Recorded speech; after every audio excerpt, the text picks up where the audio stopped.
So, Kristin, were you surprised by the news that he's front-running any ousting?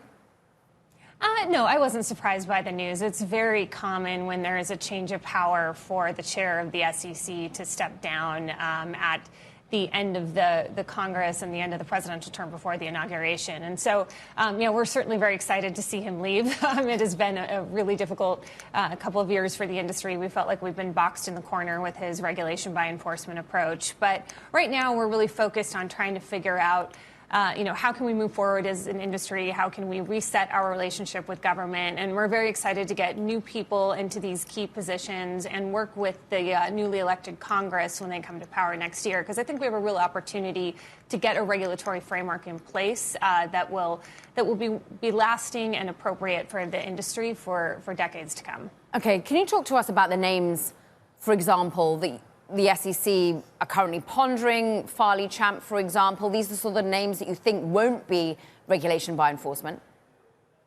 Yeah, and I think that there are a couple of great names that have been floating around for the chair of the SEC. I think from the standpoint of the Blockchain Association and the industry, what we want to see is somebody in there who has experience and deep understanding of crypto. I think there are going to be many challenges that the SEC chair faces, but figuring out the right regulatory environment for digital assets is going to be one of those things. And so we don't care who it is, as long as it is somebody who has a deep understanding and who's willing to have an open dialogue with the industry. There's been a discussion about having the first ever crypto post in the White House. Is that necessary at this moment when you have a relatively pro-Congress, more pro-crypto than we've ever seen before, and indeed a new SEC chair? I think it would certainly be a welcome position. I mean, make no mistake, what we needed was a strong Treasury Secretary pick, and I think we got that with Scott Bessent. We also need strong choices for the SEC and the CFTC, because without those three positions, a Crypto Czar isn't going to be able to get much done. But if you look at the many different issues, and this is something that we touched on our letter to President Trump on last week, they cross many different agencies, right? We need to deal with the debanking issues with the prudential bank regulators. We need to deal with the market regulatory issues with the SEC and the CFTC. We need Congress to step in and pass a new law. And I think having a Crypto Czar position at the White House would help facilitate those conversations and make sure that we're getting all the pieces done, because there are a lot of different parts that need to be addressed. They occur across many different agencies. And so yes, we would welcome someone in that role, but not at the expense of getting somebody strong in at the SEC and the CFTC. OK, so if it's not a mutually exclusive thing, who would you want to see as a czar level? How deep within active duty do you want them to be? Or do you want them to be perhaps a step removed in terms of advisory? Well, I think there are really two qualifications you want from that role. One is you want somebody who understands the crypto industry. It is very nuanced. There are a lot of different pieces, and you need somebody who can understand and navigate the people and the personalities of the industry.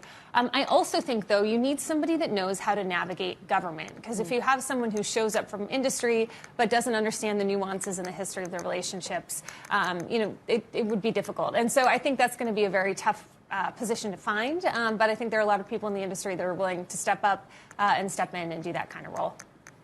For people who aren't day-to-day working in crypto, can you explain to them why they would want to see an SEC chair so deeply in the weeds of understanding crypto, when the SEC also has to oversee the trillions in passive investment, the understanding of implications of AI on ETF investment, and ultimately when crypto remains, well, about the same size as Nvidia's market cap? Yeah, well, I think that this is something you're going to need someone who can walk and chew gum at the same time, right? I think if you look at crypto, yes, it's just approaching a $3 trillion market cap, but this is still the early days. This is going to be the foundation of financial services, of our internet, of so many things going forward, that we really want to get the regulatory framework right now for when this is a $10, $20, $30 trillion asset class. And so I think that it's really important that we get the rules right so that consumers feel protected, so that institutions feel comfort to come in, but also so that the developers, the builders of the underlying blockchains and the applications on top of the blockchains, they understand the rules of the road so they can do it right here in the U.S. I think this is going to be a big part of our economy in the future. And if we don't get the rules right now, we're going to miss out on that here in the United States. Have you been asked, Kristin, for the czar role? Pardon? Have you been asked at all about the czar role? I've spoken to some people about it, not for me, but I've offered up some ideas as to what kind of qualifications would be good.